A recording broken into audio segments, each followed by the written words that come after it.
Okay, so in this scene, I have a simple sphere primitive. And, in the last lesson, we learned about how we can use cylindrical mapping to map cylindrically shaped objects really quickly. Now, a sphere is not a cylinder. Pretty obvious there, but so a cylindrical map would not be the right choice to begin to create UVs for, in this case, a sphere. Instead, let's come up to create UVs.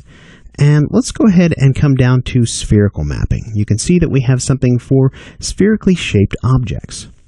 If we come into the options, you'll see that those look pretty similar to the cylindrical mapping options, in that really all we have is this insert projection before deformers or create new UV set. So I'm just going to go ahead and project this.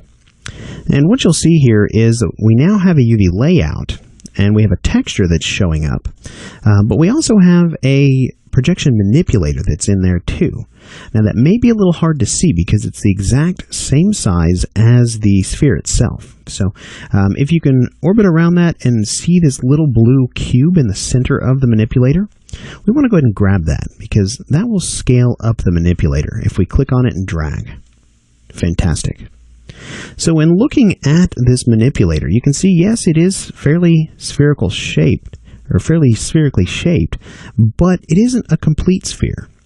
So the important thing to take away here is, just like with the cylindrical mapping, we need to close this sphere off. So we'll grab that red handle and I'm going to drag this over until it meets its buddy over here, just like so. And you can see here that basically we've closed the sphere off and we've specified where that seam is going to be. It's going to be right along this edge right here. Now that edge is going to be right along here and right along here. So why is our texture so distorted? You can see here that we're not even really looking at a checker map. We're looking at kind of this map of rectangles. Well, unlike a cylindrical map, with a spherical map, you actually need to close off the top portion of the sphere as well. Let's come over here and grab this little green handle, and I'll just drag that.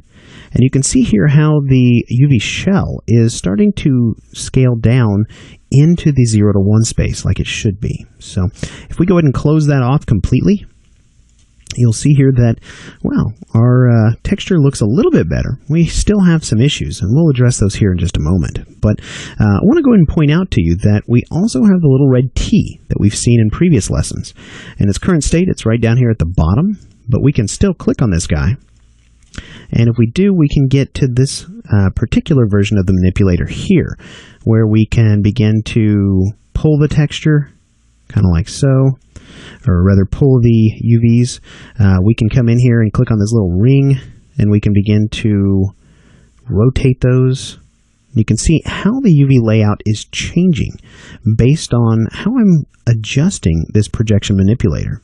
You can see here, if I were to pull it to somewhere around there, we now have a pole that's right here and one that's kind of weird up here in the top right hand corner, as opposed to kind of the traditional position of them, which if we look over here, we have a pole right here and then a pole right here.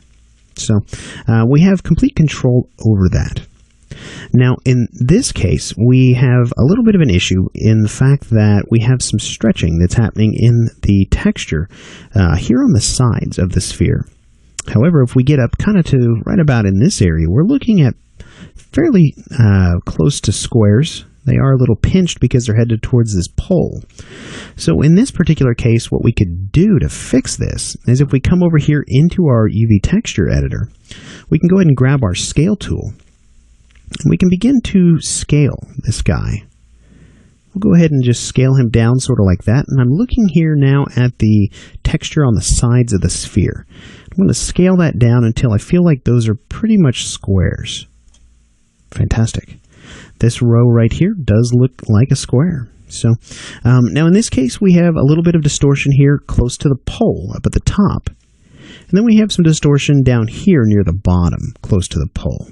But again, this is not intended to be something where this is the final UVs for this sphere. This is simply meant to be sort of a starting point.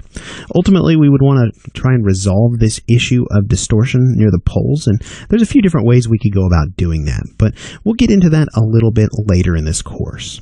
So, in this lesson, we've learned about spherical mapping as a method of starting our UVs.